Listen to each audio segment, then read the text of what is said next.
Assalamualaikum warahmatullahi wabarakatuh.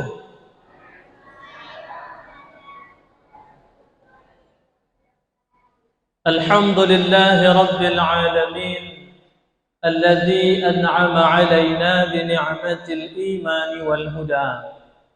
Ashhadu an la ilaha illallah wahdahu la syarika lah wa ashhadu anna Muhammadan 'abduhu wa rasuluh la nabiyya ba'dah. Allahumma salli wa sallim ala sayyidina Muhammad wa ala alihi wa sahbihi ajma'in. Qala Allah ta'ala fil Qur'anil Karim, na'udzu billahi minasy syaithanir rajim. Bismillahirrahmanir rahim.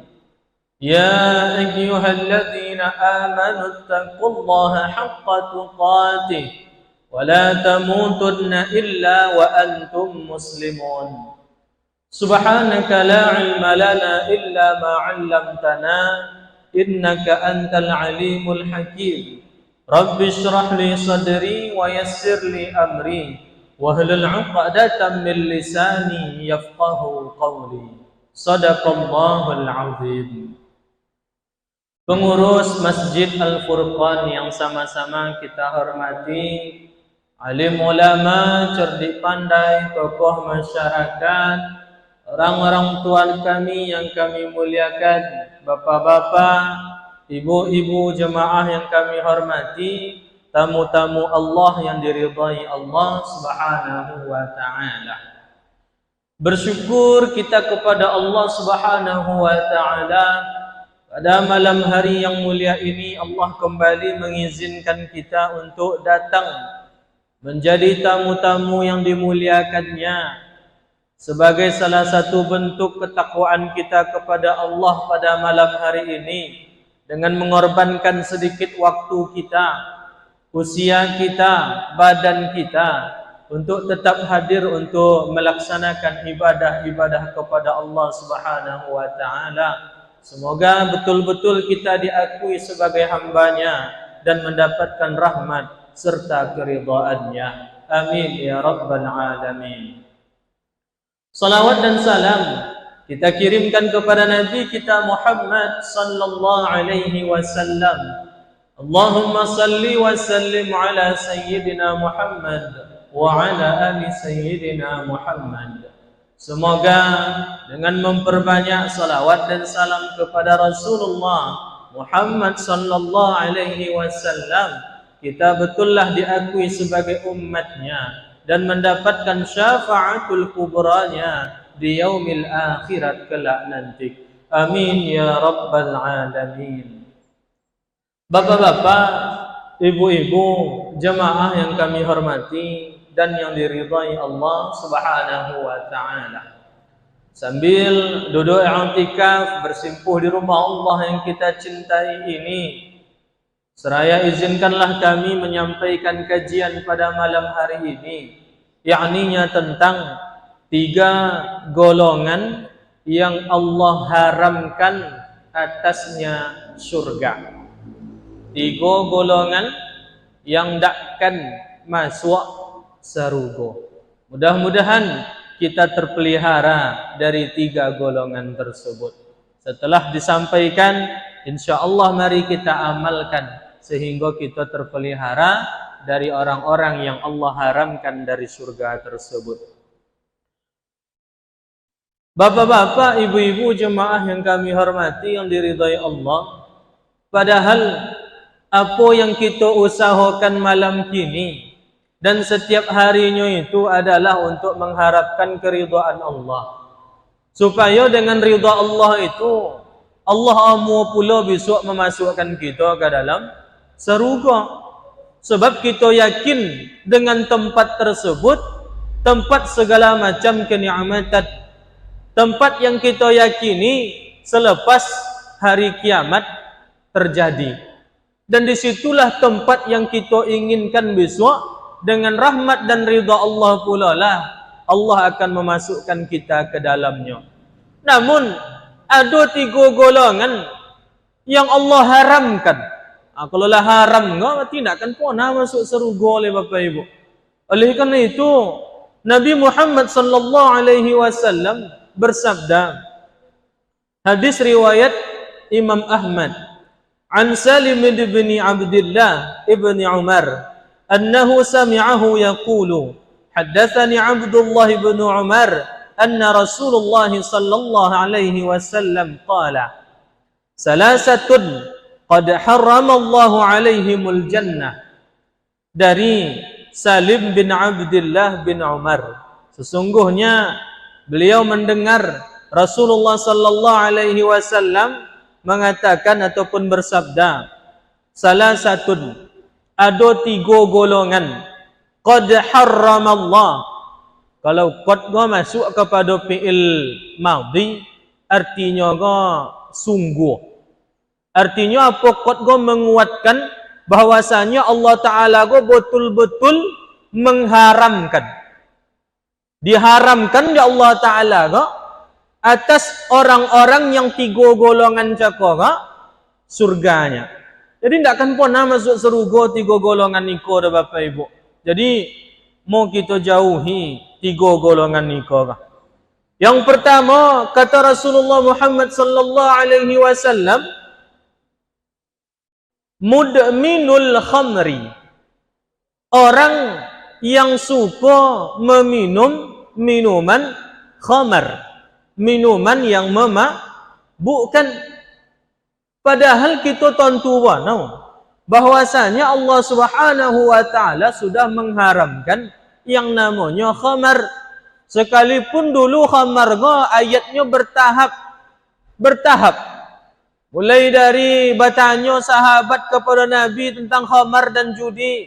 Ada manfaat, ada mudaratnya. Tapi manfaat ketiknya, mudaratnya yang banyak. Lalu turun pula ayat, jangan kalian dokek-dokek semayang, sedangkan kalian sedang mabuk. 5 kali saya semalam, 5 kali pula terhindar dari khamar. Sehingga turunlah surah Al-Ma'idah ayat 90. Apa firman Allah Subhanahu wa taala? A'udzu billahi minasy syaithanir rajim. Bismillahirrahmanirrahim. Ya ayyuhalladzina amanu innamal khamru wal maisiru wal ansabu wal azlamu rijsum min 'amalis syaitan fajtanibuh la'allakum tuflihun. Hai orang-orang yang beriman, kata Allah Ta'ala, sesungguhnya yang namanya judi, yang namanya khamar, begitu juga dengan menyembelih untuk berhala, mengundi nasib dengan anak panah, rijsun, kata Allah Ta'ala, itu perbuatan yang sangat keji. Sehingga Allah Ta'ala menggambarkan min amalis syaitan. Yang basabu tadi itu termasuklah perbuatan-perbuatan syaitan. Jadi orang yang berjudi, orang yang mabuk-mabuk, orang yang menyembah menyembelih untuk berhala, begitu juga untuk mengundi nasib dengan anak panah, baca cabut segala macam tu, nyatanya itu adalah perbuatan keji. Bahkan itu termasuk perbuatan syaitan. Maka perintahnya apa? Fajtanibuh, kata Allah Ta'ala. Maka jauhilah olehmu perbuatan-perbuatan tersebut. Dalam konteks malam kini khamar. Jangan sampai mendekati khamar, apalagi meminumnya. Makanya kalau ada kita satu majelis yang ada majelis itu khamarnya, kita wajib untuk tidak datang. Wajib untuk tidak datang. Artinya apa? Tentu deh kita pulang je lah. Dia apa? Ada khamar di situ. Khamar segala macam yang memabukkan. Dan segala macam yang memabukkan adalah khamar. Dan itu hukumnya haram. Termasuklah dosa-dosa besar. Bapak-bapak, ibu-ibu jemaah yang kami hormati, yang diridhai Allah Subhanahu wa taala. Kenapa Allah Ta'ala menyuruh kita untuk menjauhi khamar ataupun yang memabukkan ataupun yang menghilangkan akal kita Jadi khamar iko ko permulaan dari segala macam perbuatan maksiat. Para membunuh, bazina, ndak akan pernah dilakukan di orang yang sadar dah Bapak Ibu. Ndak akan pernah dilakukan di orang yang sedang sadar dah. Tapi ketika inyo lah hilang akal, bazina, membunuh sebagaimana banyak riwayat-riwayat, termasuklah riwayatnya malaikat Harut dan Marut ko pona inyo kamu. Ya. Jadi diriwayatkan oleh Imam Ahmad dan Ibnu Hibban bahwasanya ketika Allah Subhanahu wa taala ingin menjadikan Nabi Adam kita manusia sebagai khalifah. Kemudian malaikat protesnya, apa yang engkau jadikan ya Allah manusia sebagai khalifah sedangkan mereka itu hanya akan menimbulkan kerusakan. Wa nahnu nusabbihu bihamdika wa nuqaddisu lak. Sedangkan kami senantiasa bertasbih memuji engkau. Lalu Allah Ta'ala mengujinya pula. Kalau betul yang kalian malaikat, carilah malaikat yang kalian banggakan untuk awak tesnya. Dicarilah dia malaikat-malaikat malaikat berdua yang mereka banggakan dan dimajukan di hadapan Allah. Kenya ya Allah. Siapa nama? Harut Marut. Harut Marut siap? Siap. Lalu diturunkan oleh Allah Ta'ala ke dunia ke Harut Marut dibekali dengan syahwat. Dibekali dengan nafsu. Lah sampai turun dari dunia. Lalu lama di dunia tibalah kombang desa. Menengok orang tino ancak ke? Nak seketik bergairah. Nafsunya pun memuncak. Ingin menggaulinya.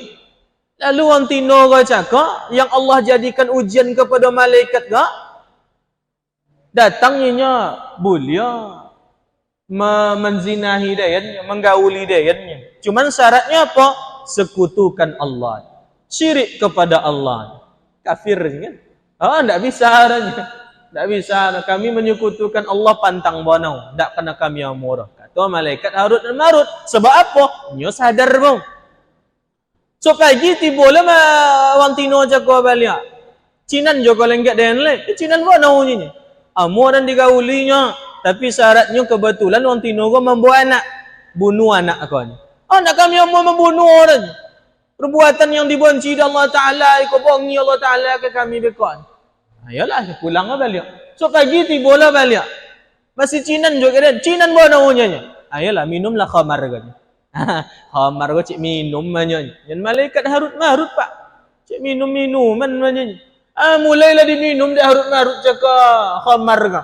Seteguk, 2 teguk, 3 teguk dan sampai nyeteler. Sampai hilang kesadarannya ka. Akhirnya apa yang terjadi? Yang orang tino cakap dizinahi, yang anak tadi dibunuh, yang akhirnya mendapatkan laknat daripada Allah Subhanahu wa taala dan ketika sadar berfirman Allah Taala kepada Harut Marut kan ikutnya kalau syahwat gua akan dibengkek kalian. Lalu diberikan 2 pilihan kepada Harut Marut kepada Allah Taala. Kalian Harut Marut nak nio balasan di dunia kah kalian go azab di dunia kalian atau besok azab di akhirat? Kami cala azab di dunia aja ya Allah. Makanya Harut Marut masih tergantung-gantung di antara langit dan bumi kini Bapak Ibu. Karena mengemban azab di dunia untuk menghilangkan azab di akhirat. Jadi karena sekelas malaikat kan. Sekelas malaikat contoh turun diberi syahwat bunuh anak kamu, sekutukan Allah pantang sekali. Tapi ketika nyeteler habis sudah.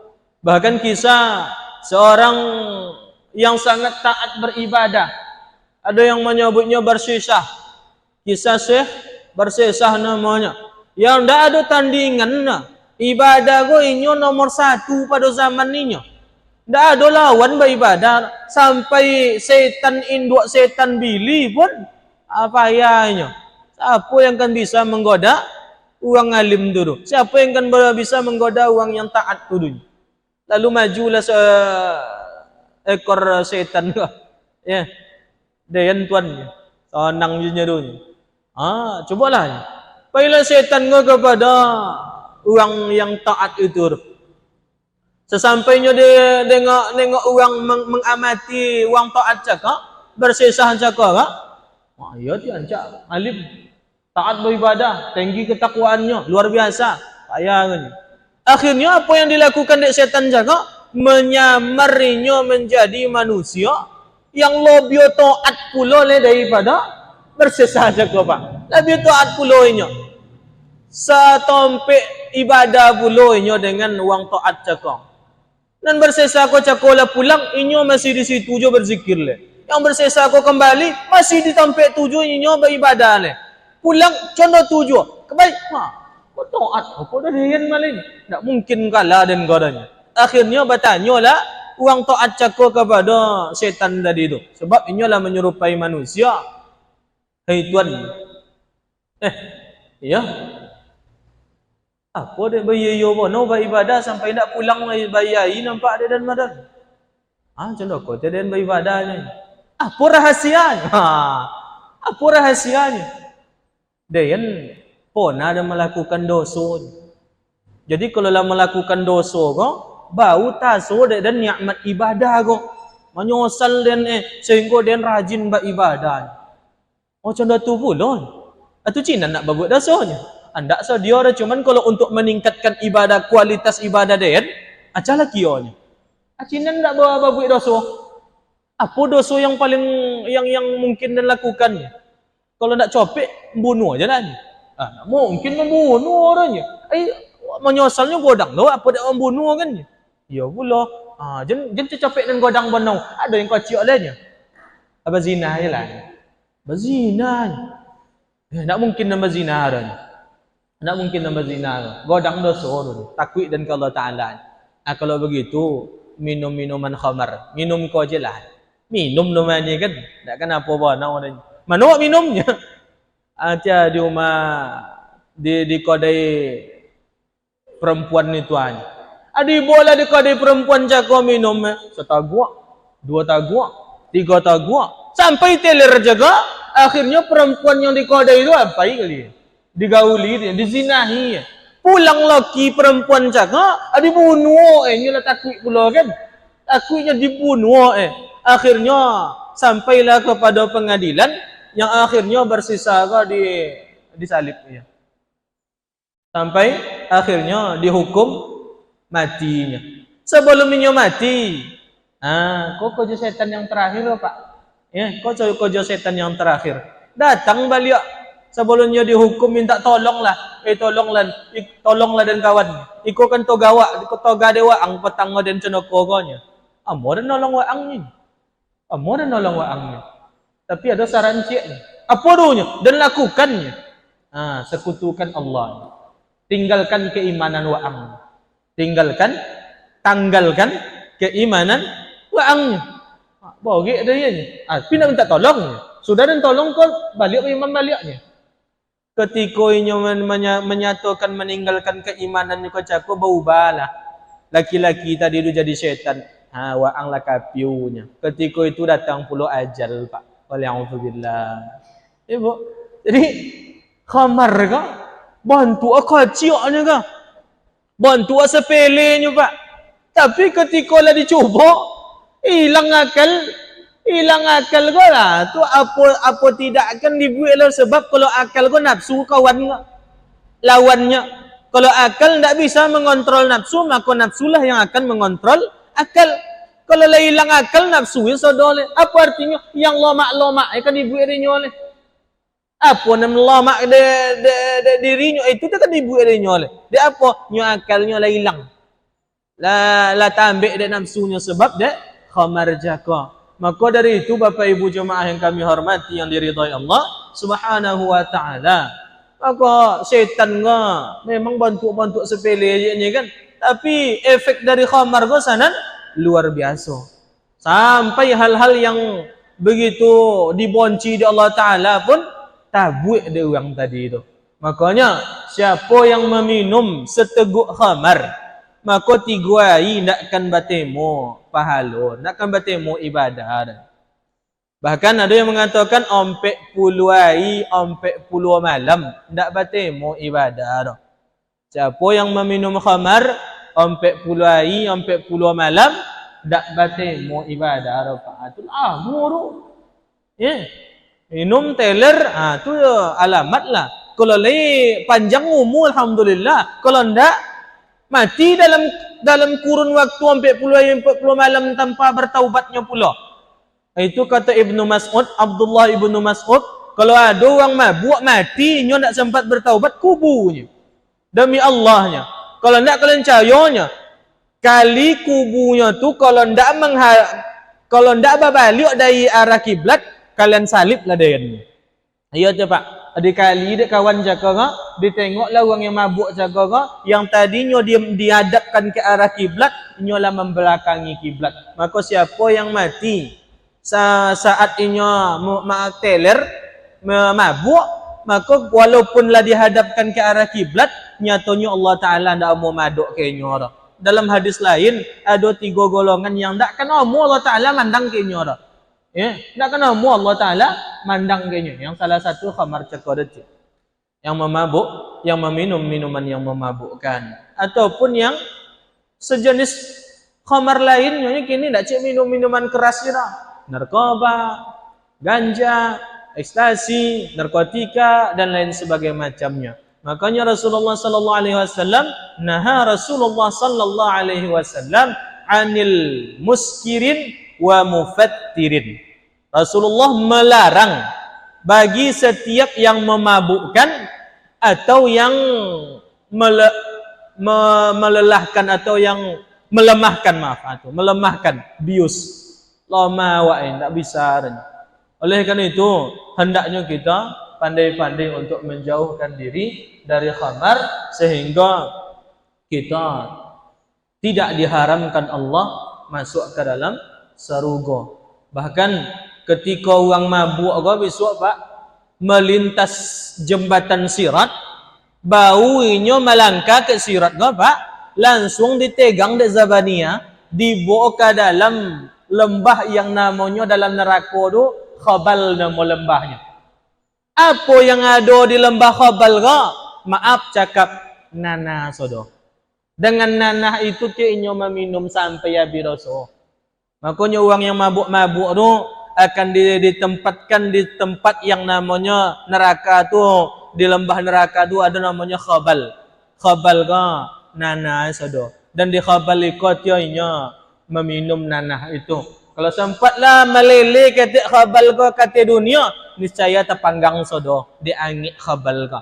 Itu tidak diminum tahu dia orang yang mati dalam memabukkan yang tidak sempat bertaubat. Waliyauzubillah. Bapak-bapak, ibu-ibu jemaah yang kami hormati yang diridhai Allah. Mungkin alhamdulillah kita terpelihara, tapi bagaimana dengan anak kita? Bagaimana dengan pemuda-pemuda kita? Ataupun generasi kita ataupun keluarga kita, sama-sama kita memeliharanya. Yang kedua, apa kata Rasulullah sallallahu alaihi wasallam? Orang yang diharamkan oleh Allah Subhanahu wa taala atas surganya itu wal 'aqul walidain, anak yang durhaka kepada ibu bapaknya. Itu bahaya bapak ibu. Ya. Awak gua anak sudah kan? Kan anak laku kita sudah bapak ibu. Walaupun kita gini lah jadi amak, lah jadi ayah, lah jadi ninyok, lah jadi datuk, tapi nan ninyok datuk ko kamu juga jadi anak jonya. Dan ayah jo amak ko kini pun kamu jadi anak jonya.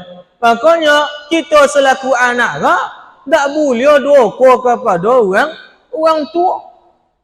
Syirik induk dosa. Bawa syirik ga langsung uququl walidain. Di bawah syirik ga ada dosa yang paling tinggi di bawah syirik, nomor 1 ga, yang nomornya 2-nya uququl walidain. Dosa karena durhaka kepada kedua orang tuanya, ikut termasuk dosa godang. Termasuk dosa godang sampai-sampai Allah Ta'ala mengharamkan untuk orangnya, anak yang durhaka kepada kedua orang tuanya tersebut daripada surganya. Makanya awak yang uang tua kita masih hidup, Sama-sama kita memeliharanya. Sama-sama kita senantiasa berbakti kepadanya. Sebagaimana ia menjaga kita di waktu kecil. Sebagaimana ia merawat kita sampai kita gadang. Yakini kita yang berbalik jasa. Sebab orang tua kita yang mungkinlah tua menurut Al-Quran enggak. Sebab orang tua yang dipanjangkan di Allah Ta'ala umurnya enggak. Dia dikembalikan ke kio ke anak kecil. Ya, dalam Al-Quran disebutkan wa nu'ammirhu nunakkishul khalqi. Orang yang Allah panjangkan umurnya dikembalikan pada ciptaan semulanya. Makanya kadang-kadang orang tua kita ko ada dan puangai cenderung pepaji balik. Memang iya. Ya cenderung tu kadar dan takdir yang telah Allah tetapkan. Biasa awak kamuan ketika kecil nyonyek kinyo kan. Akhirnya ketika inyo nyonyek ke awak nyonyek rumahnya kan. Apa nyonyek tu? Kamu 10 kali, 20 kali kita ikut apa kamu? Ayu, ikut apa kamu? Ayu, ikut apa kamu? Ayu, 20 kali batanya ndak pun nama ayah awak nyobik nyonyek tu. Ikut 3 kali ya mak juaya batanya nyonyek kamu. Nyonyek. Jangan nyonyek dan nyobik aja ndak boleh kata Al-Quran kan? Nyobik saja ndak boleh dalam Al-Quran enggak. Makanya wa kullahuma qaulan karima. Katakan kepada keduanya itu perkataan-perkataan yang mulia, lemah lembut. Ya sebab orang tua kita tu perasaannya memang tak seketik sensitif. Bertambah tua perasaannya tambah sensitif. Itu menangi kadang padahal tak bermaksud awak untuk menyogar, tak masuk untuk apa namanya menyogar, ditegur secara keras, disogar, tak contoh awak menyogar, cuma kadang kowe ketik bahasa awak tu, so awak tinggi, ala menangi loh. Lah menangi pula. Dia memang sensitif tu. Padahal awak nak menyogar, tapi tersabui awak menyogar. Ada orang tua kau kadang-kadang lucu lah kau. Kadang babolo elok babe piti sampai di tetangga ni nak babe dan piti sanul kau ni minta piti dah ke sekolah tu. Padahal bapa memang ujian luar biasa. Ya. Kini bagaimana kita mau bisa berbakti kepada dirinya? Bakti kepada beliau yang masih hidup. Bakti kepada orang tua kita yang mungkin sudah meninggal. Bagaimana cara baktinya Ustaz? Senantiasa mendoakan dirinya.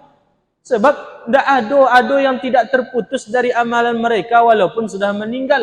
Yang salah satunya waladin salihin yad'u lahu. Anak yang soleh, soleha yang senantiasa mendoakan kedua orang tuanya bahkan sudah ketika mereka sudah meninggal. Ada bakti awak Bapak Ibu. Bapak-bapak, ibu-ibu jemaah yang kami hormati yang diridhai Allah, kalau ada mereka orang tua kita tu masih hidup, awak masih beruntung dah. Beruntung tu awak Bapak Ibu.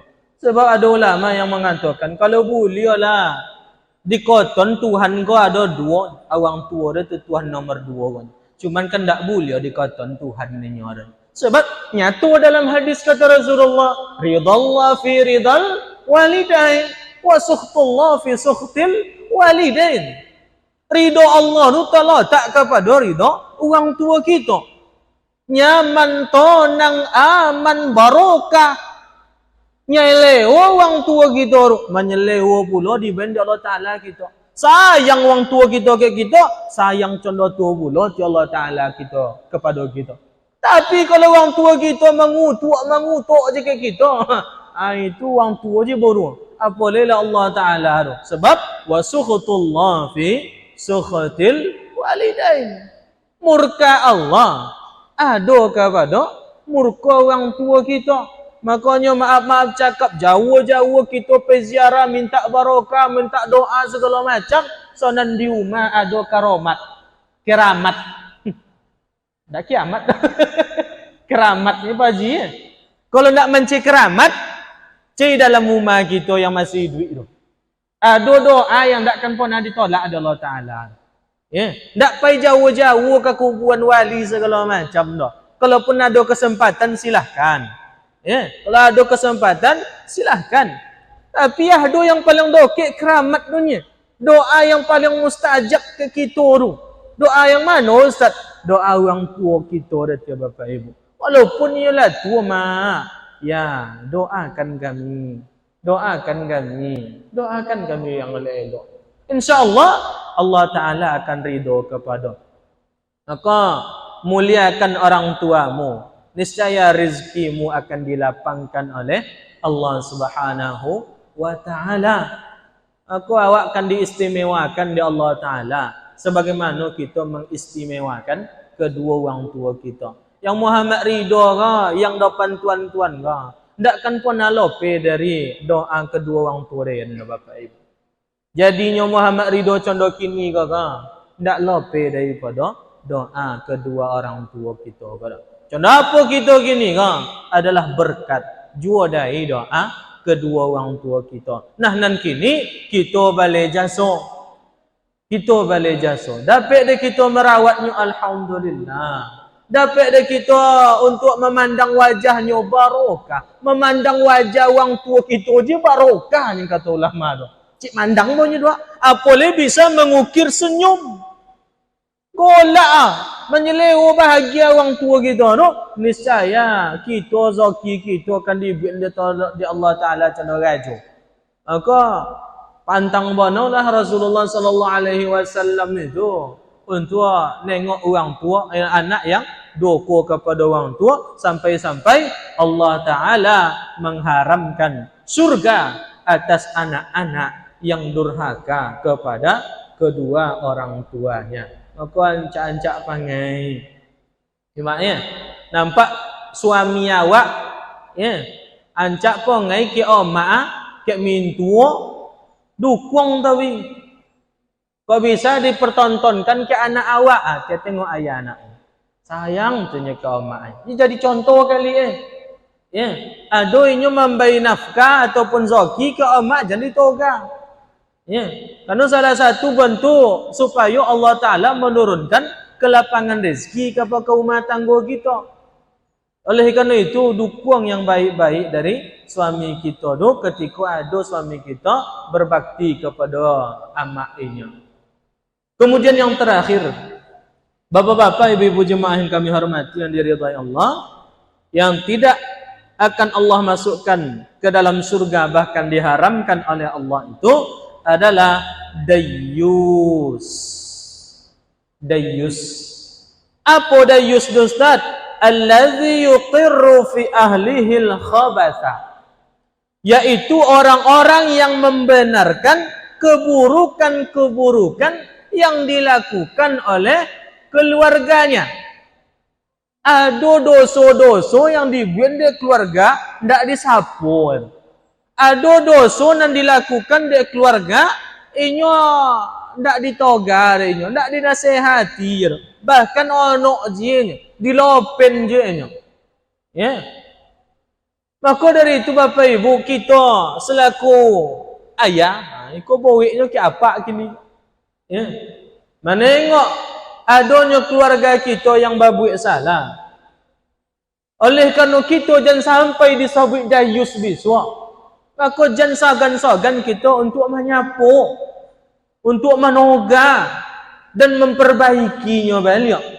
Sebab kita je nanamu masuk surga Pak ya.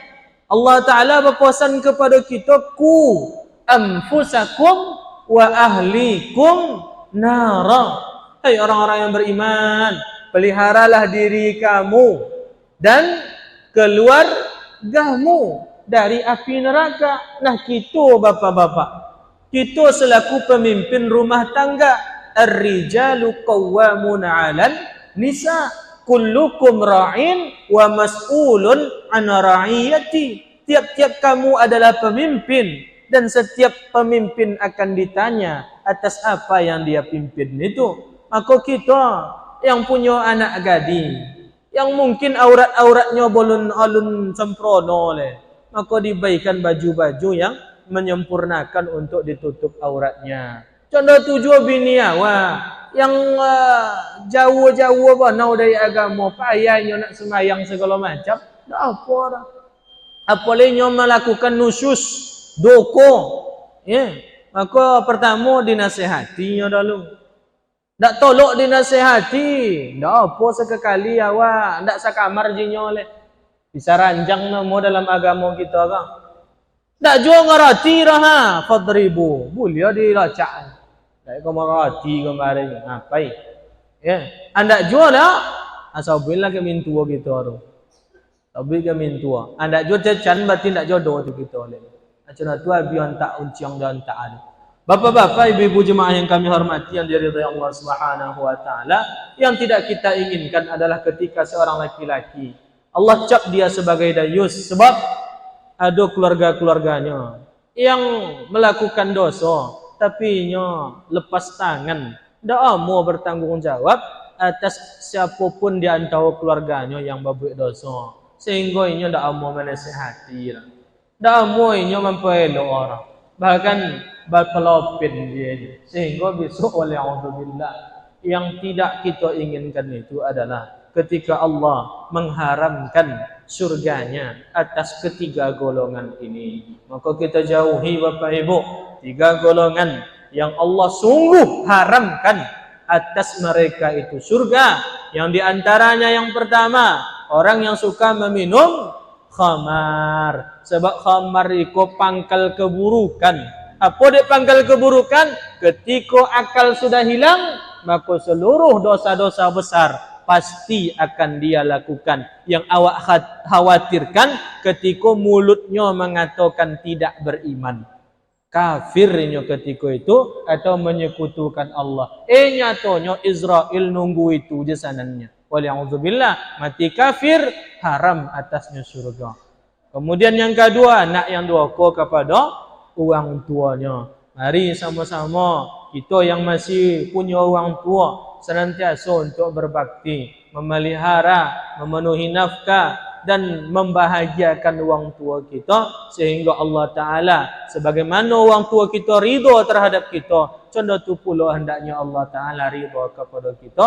Jangan sampai murka. Ada di antara orang tua kita yang menyebabkan murka Allah Ta'ala pun datang kepada kita, karena keramat yang paling dekat adalah doa dari kedua orang tua kita. Yang terakhir yaitu dayus, orang-orang yang membenarkan dosa ataupun keburukan-keburukan yang dilakukan oleh keluarganya sedangkan dia tidak mau menasihati, melarang ataupun mencegahnya. Kalau ada pertanyaan silakan.